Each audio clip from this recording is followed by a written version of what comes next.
Welcome back to the expert walkthrough for Demon's Souls, ladies and gentlemen. I'm your host, Let's Play Dark Souls HD. And in the last episode, we fought our way through the tutorial, defeated the Vanguard, got some nice bonus items that'll help our playthrough, and we were inevitably punched in the face and reduced to soul form by the Dragon God. So we spoke to some NPCs, one of them being the Crestfallen Warrior, who said try one of the Archstones, and that's how we ended up here in World 1-1. So what is an Archstone? This device right here, when we approach it, the prompt says, touch Archstone. The Archstone back at the Nexus doesn't look like this, though. There's no sword in it, or anything like that. But that is what the Crestfallen Warrior called it. And when we touched it, it brought us here, to this one.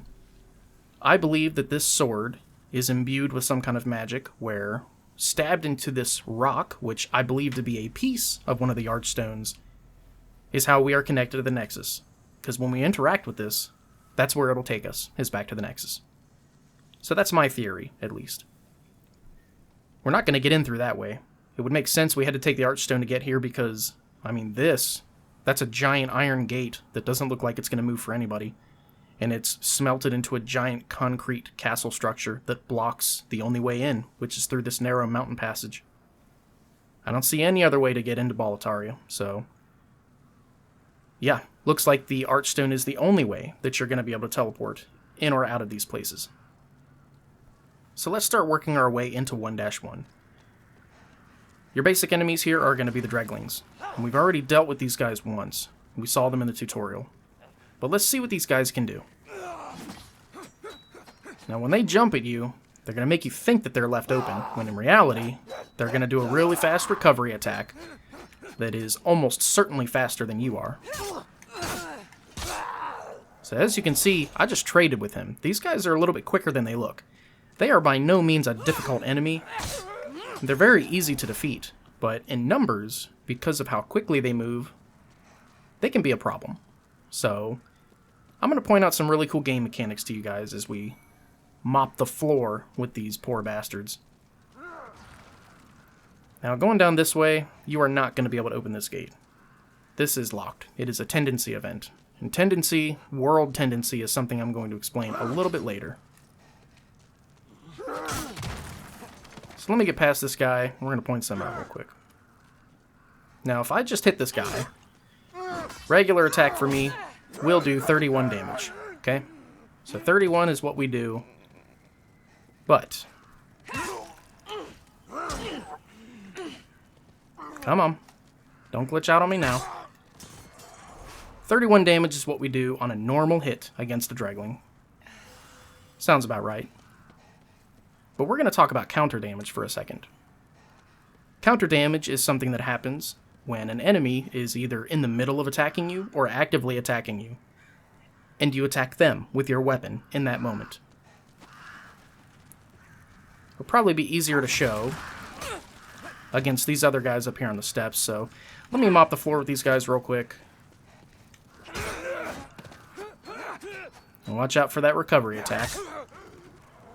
We do technically have better reach than these guys, and you actually got a taste of what I was going to show you right there. Did you see how I hit for 64 damage against that guy? It's because he was in the middle of an attack. That is counter damage, and counter damage is something that is incredibly important when you play Demon's Souls, or attack of opportunity, some people like to call it. Watch this. 75. It's because he was already actively jumping towards me and trying to hurt me. It gives me a 40% increase in my damage against him. This is something you're going to want to use as often as you can, because when enemies come at you in clusters, like in this game, you really need to be smart about how you fight them. Because, remember, you're in soul form right now. We're at half health, and we have no way to get back to full health until we beat the boss. So it pays to really watch what you're doing and figure out how to beat these guys the smart way early on. Now, when they do that flurry, yes, you are free to walk behind them and just get an easy backstab. That's probably the best way for newer players to deal with these folks, but I really enjoy the combat in this game, and I want to pay respect to how much effort they put into redoing it, so I'm going to take advantage of using every single advantage I can think of against these guys to win, instead of just doing what I know will work, which is a backstab. This guy will do chip damage through your shield because of that fire on his weapon. So probably want to parry that guy or backstab him. Same with this guy. Look at that fire effect. How awesome is that? You can literally see the wood oxidizing and burning.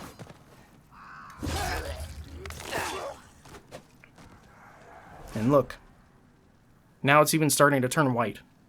That is next level shit. That looks amazing.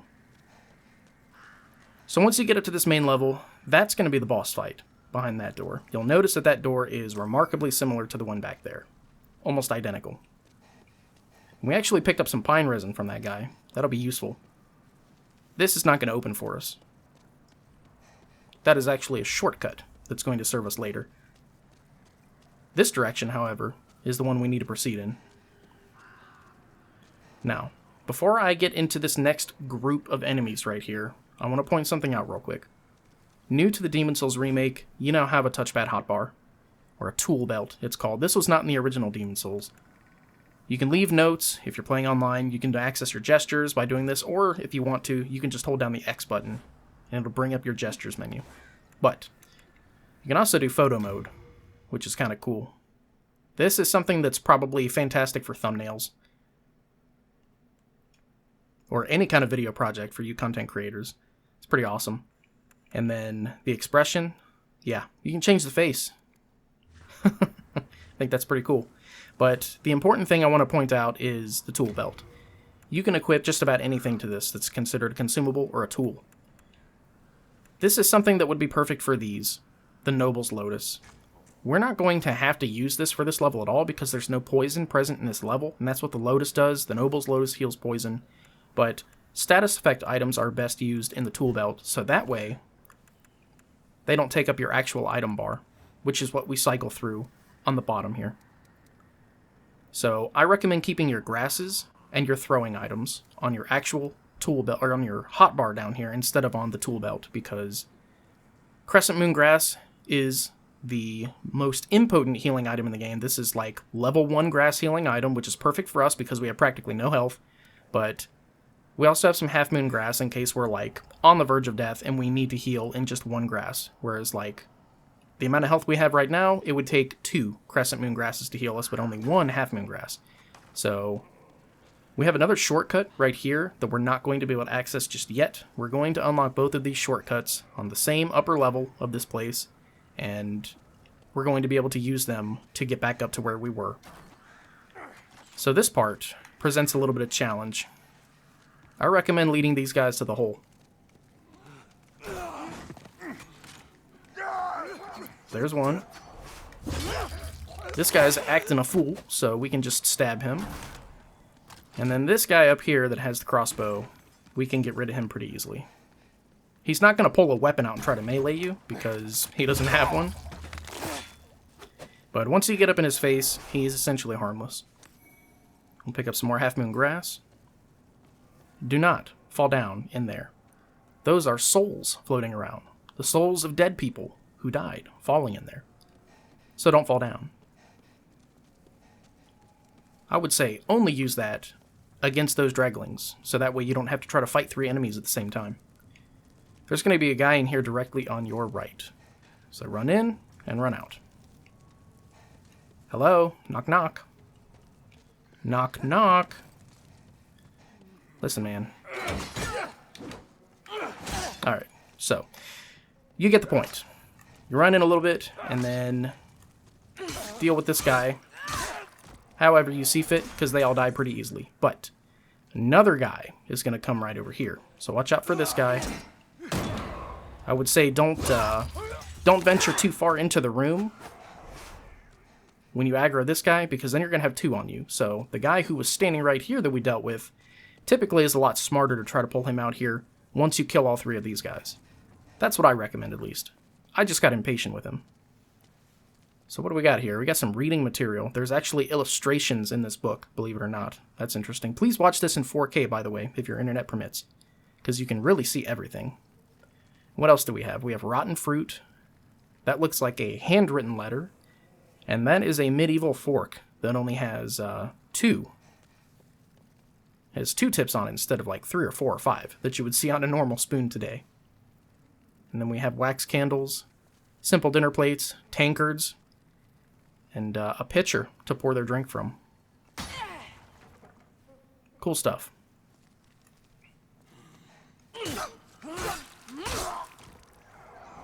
Our rapier is much faster than these guys. Like, I mean, they are able to recover and counter us pretty quickly, but if we get the jump on them first and start attacking them with just our regular light attack, 3 hits will do it. We got a whole cheese wheel in here that's not getting eaten, man. And some moldy bread.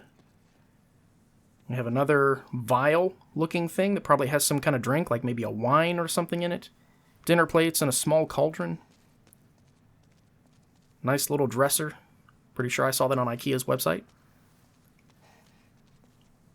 These are some pretty neat beds, considering the people that roam here and the time period it is. And then what's this? Looks like somebody's diary. Cool little stuff that I like to point out. So if you destroy these obstacles, you can pick this up. More fire bombs. We now have 10 of those, because our starting gift was 5. I'm going to top myself off, because we already have almost no health. We will die in very few hits right now. You're going to have 2 human enemies here. These are just regular guys that are definitely tougher than your Dreglings. You can utilize your firebombs here if you want, because I know the one that is on the left there will start throwing firebombs at you. It's not guaranteed, but there's a chance of it. So we can get a good chunk of that guy's health down. We can finish him in just 1 hit. Right through the brain. Never gets old. And now we have our first fall gate. So going through here, this is where things start to get kind of tough. Use these wood beams to block the fire bombs that these guys throw at you. If you do that, you're safe. Do not let him throw the firebomb at you when you run through here, because you have no kind of cover. Just hurry up and grab the item, sprint back here, and we're going to have another thrusting sword. The Mail Breaker. This is basically like a weaker version of what we're already using. This is a strange occurrence. He almost never follows me down here. But anything can happen. So you can see these guys take significantly more hits to kill. We can kill the Dreglings in just 3 hits. Not this guy, though. He took several. Two-handing our weapon will give us some more damage against these guys. It'll make them a little bit easier to kill. But as we continue running up through here, we're going to run into more firebomb guys. Do not give that guy an opportunity to attack you. That Dregling has fire on his sword, and he will mess you up. The fire does quite a bit of extra damage. This guy, I recommend running up here and bombarding him, because he will either try to throw a firebomb at you, or he'll swing his sword at you. Either way, kill him quickly. And then, let me see something real quick.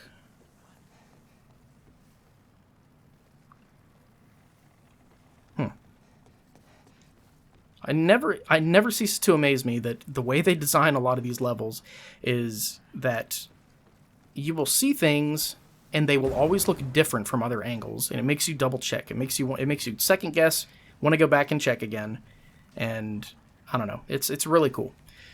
But this part is more of a run than anything else. This is the part where the magic is going to be super useful if you chose the royalty class.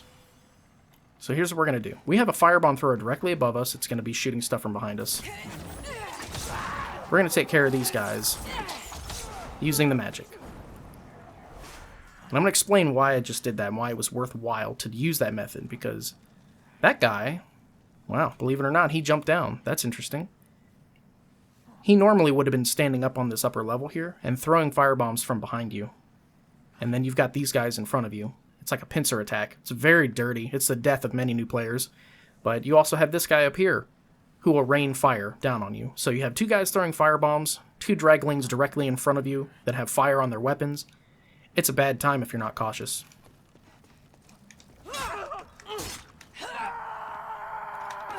No descending attack in this game, unfortunately.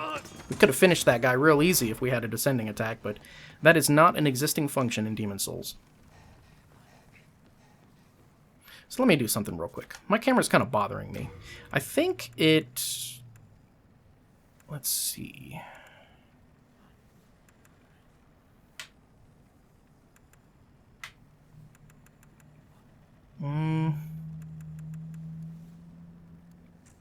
Okay. I thought the camera offset was on for a second. If my character is not perfectly in the middle of the screen, it bothers me.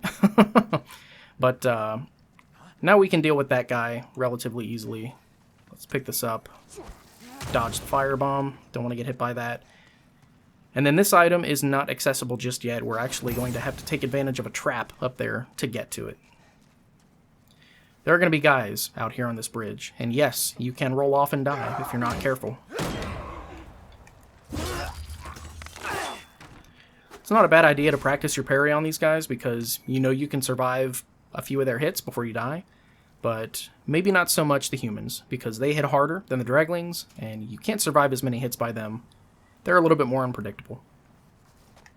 So let's do this. Nope, that didn't work.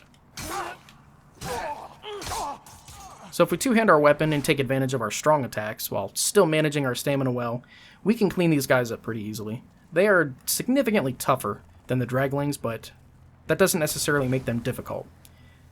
Most of these guys throw firebombs, though, so use the wall to your advantage, and then get in here and clean them up.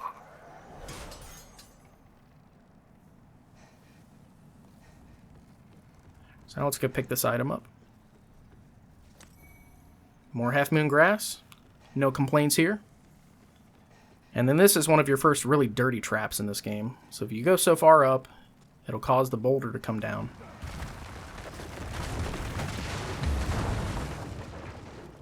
Now that guy does not come chasing after you after he pushes the boulder. Whether you die or not, he assumes that the job is done.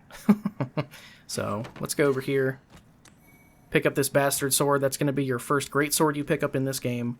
And the bastard sword is in pretty much every Souls game, so it's easy to imagine what it's capable of, but I'll show you anyway. Weighs 5 units, has 95 base damage, and the scaling on it is strength-oriented. We can't use this thing, not even two-handed, but this is what it does. It's got a pretty standard greatsword moveset. I widely prefer the claymore to this weapon, but I don't know that we're going to be using greatswords at all on this character, aside from the Moonlight Greatsword.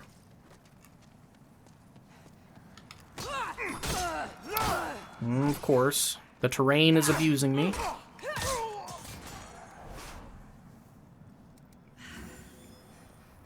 Nice. Got a Blue Eye Knight over there, and then we have arrows over here, or crossbow guys. Dirty. So here's what I like to do for this guy. Wait for him to shoot.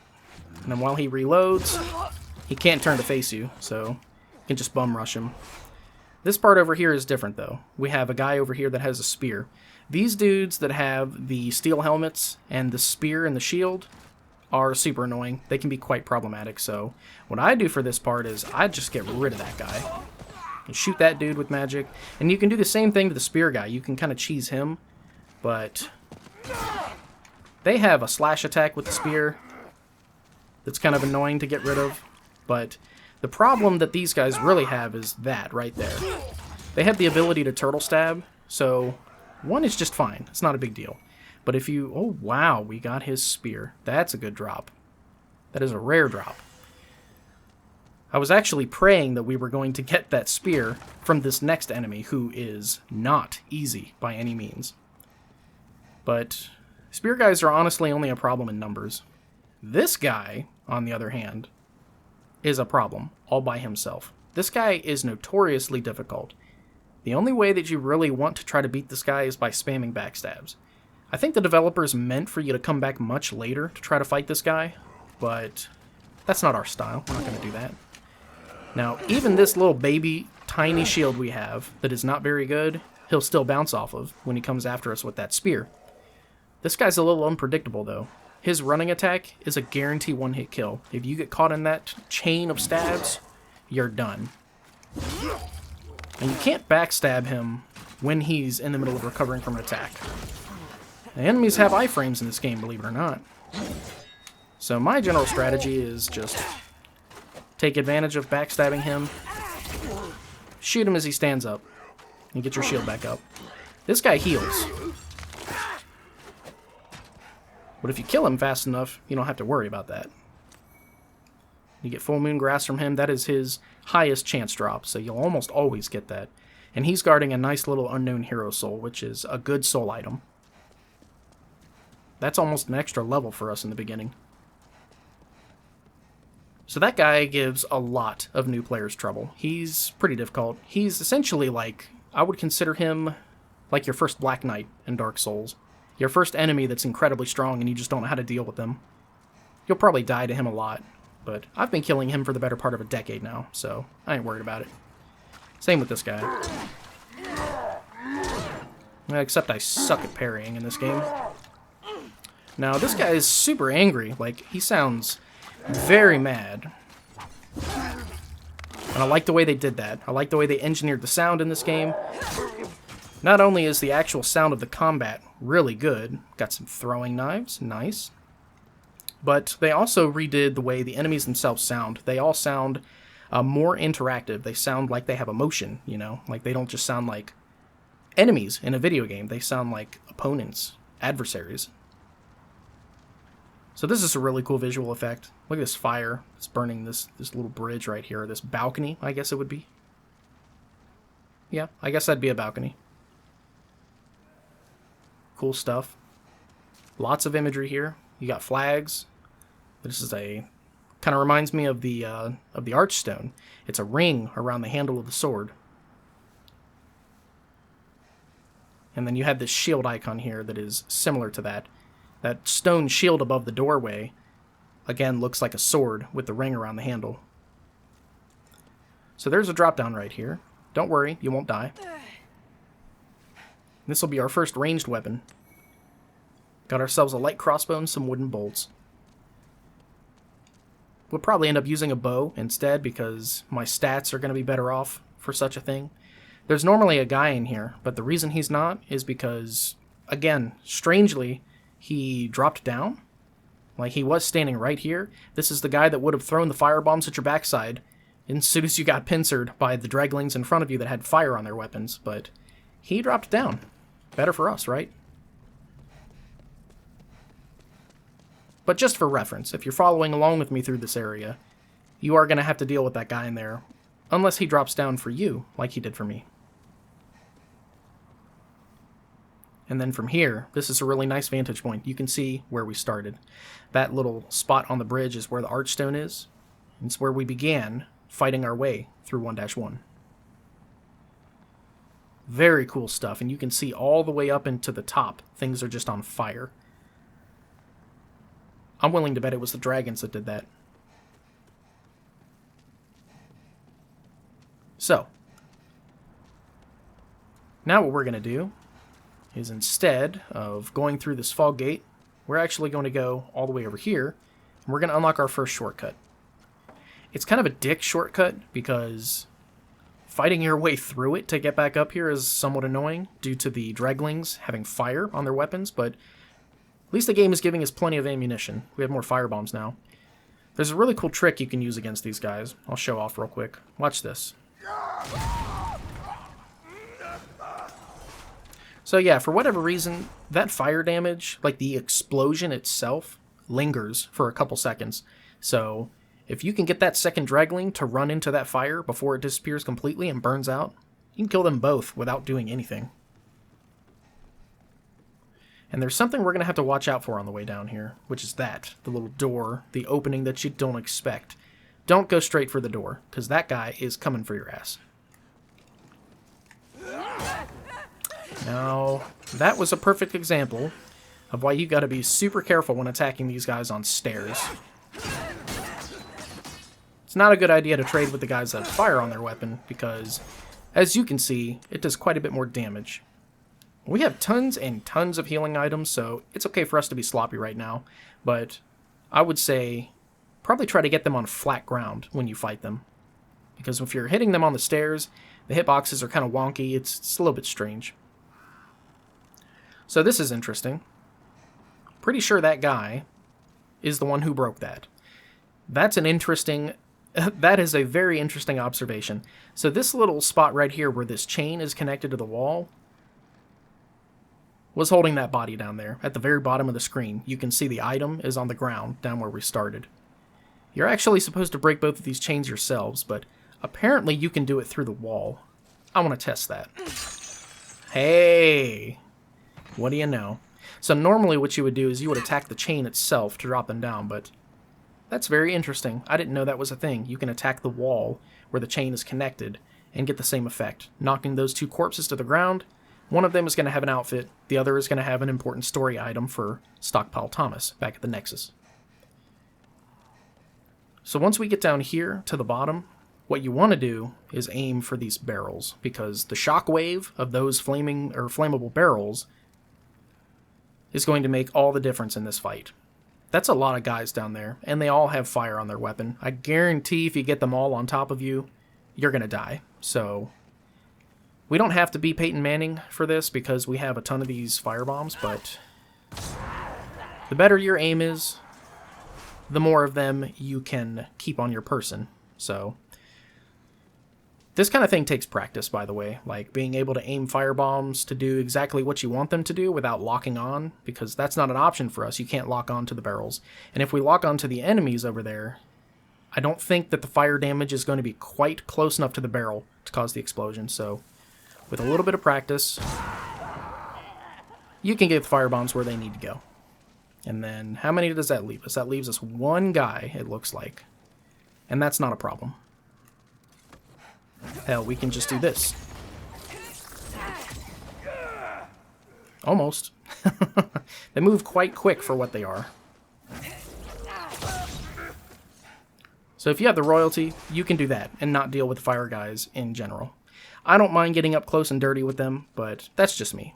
I always go for more of a battle mage type build.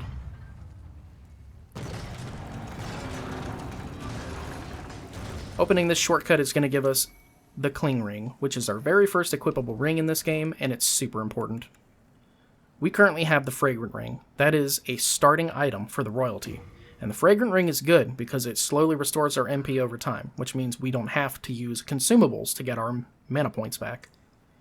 But the reason the Cling Ring is important is because in soul form, you have half HP. This will give you significantly more HP back when you are in soul form. Mysterious ring shaped like an eye. Reduces the loss of HP sustained in soul form. It's very brief description, but look at that. That's how much health we just got back. And that's a considerable amount. That's 2 or 3 hits from most enemies. So there is the outfit that we got, the old ragged set, as well as a couple aged spice, which will give us mana back. And then we get the jade hair ornament, which is going to be important to give to Stockpile Thomas back at the Nexus. And here we are, back at the beginning. So that's actually what we're going to do real quick. We're going to head back to the Nexus to end this episode. And episode 3 will consist of me showing you the smartest way to fight your way back through that tower we just got to. Because yes, just like every other Souls game, those guys are going to respawn. They're going to come back. So it's really unfortunate that they're going to be waiting for us with those flaming swords at the bottom of that tower. But I'll show you how to handle it. And here we are, back at the Nexus. So you have to beat the boss in order to progress through the rest of the game. All of the other archstones are currently locked except for this one. Like if we go to this archstone over here, we can't. It says it's sealed. We will unlock all of them at once as soon as we beat the first boss. They will all become available to us, and we'll also be able to start using the Maiden in Black to start leveling up and using souls. But it does pay to stop back here in between, because there are a couple things that we can do at the Nexus to help sharpen our chances of getting through the second portion of 1-1 and help us beat the boss easier. So, that's going to do it for this episode. Thank you guys so much for continuing to join me on Demon Souls. We'll talk about even more gameplay mechanics and features of the melee in this game, and how you can best increase your odds of beating the enemies in episode 3 when we beat the boss. So thanks again for joining me today. I'm having a blast playing this game for you guys. I've been your faithful host, Let's Play Dark Souls HD, and I'll catch you guys in the next video.